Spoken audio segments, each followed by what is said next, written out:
क्योंकि मोहम्मद सल्लल्लाहु अलैहि वसल्लम आखिरी पैगंबर थे, वो सिर्फ अरबों या मुसलमानों के लिए नहीं भेजे गए थे, सारे इंसानियत के लिए भेजे गए थे। अब हम जिक्र करेंगे हिंदू धर्म में पैगंबरों के बारे में। पैगंबरों के बारे में मुख्तलिफ राय है। सबसे आम राय है हिंदुओं के बीच अवतार की। अवतार एक संस्कृत लफ्ज़ है जिसके माने अव कमिंग, त्र मतलब डाउन, नीचे आना। अवतार के माने नीचे आना। और जब हम ऑक्सफोर्ड डिक्शनरी पढ़ते हैं, इसमें लिखा हुआ है अवतार के मानी, ऑक्सफोर्ड डिक्शनरी सेज कि avatar according to Hindu mythology is a revered soul or a deity coming in bodily form on this अर्थ।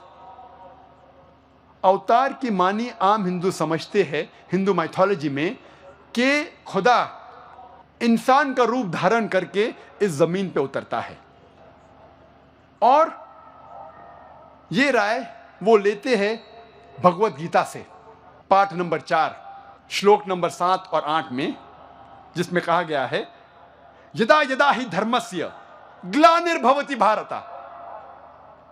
जब जब नेकी घटेंगी ओ भारता और बुराई बढ़ेंगी, मैं आऊंगा अच्छाई की हिफाजत करने के लिए और बुराई को नष्ट करने के लिए, नेकी को एस्टैब्लिश करने के लिए। संभवामि युगे युगे, हर युग में मैं आऊंगा। इस भगवत गीता के श्लोक की वजह से यह अवतार का तस्वुर है। इसका तस्करा भागवत पुराण में भी है, खंड 9 अध्याय 24 श्लोका 56 में, जिसमें लिखा है जब भी नेकी घटेंगी और बुराई बढ़ेंगी, मैं आऊंगा अच्छाई की हिफाजत करने के लिए और बुराई को बर्बाद करने के लिए, नेकी को एस्टैब्लिश करने के लिए, नेकी की हिफाजत करने के लिए। इस 2 श्लोका के जरिए आम हिंदू में यह तस्वुर है अवतार का। लेकिन कई हिंदू स्कॉलर्स कहते हैं ये लफ्ज जो अवतार है, it is positive of God. खुदा खुद नहीं हो सकता, ये खुदा की कोई चीज है।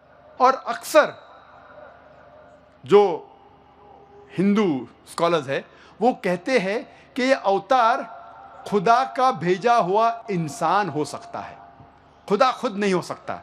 इसीलिए वेद में कहीं भी जो अवतार का आम लोग समझते उसका जिक्र है ही नहीं वेद में, कि खुदा खुद इस धरती पे आए, इस जमीन पे आए, इसका जिक्र कहीं भी नहीं है वेद में।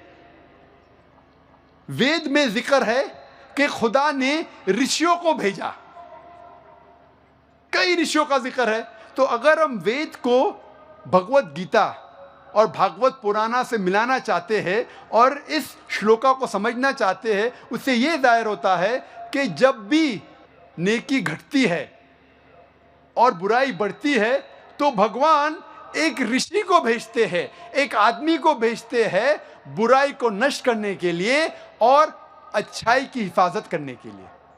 क्योंकि वेद के खिलाफ कोई भी हिंदू धर्म की किताब जाती है तो हमें वेद की बात मानना चाहिए। सबसे अच्छा तरीका है रिकंसाइलेशन, दोनों की बात को ऐसा समझे कि दोनों की बात रहे। और हिंदू धर्म में कई ऋषियों का जिक्र है।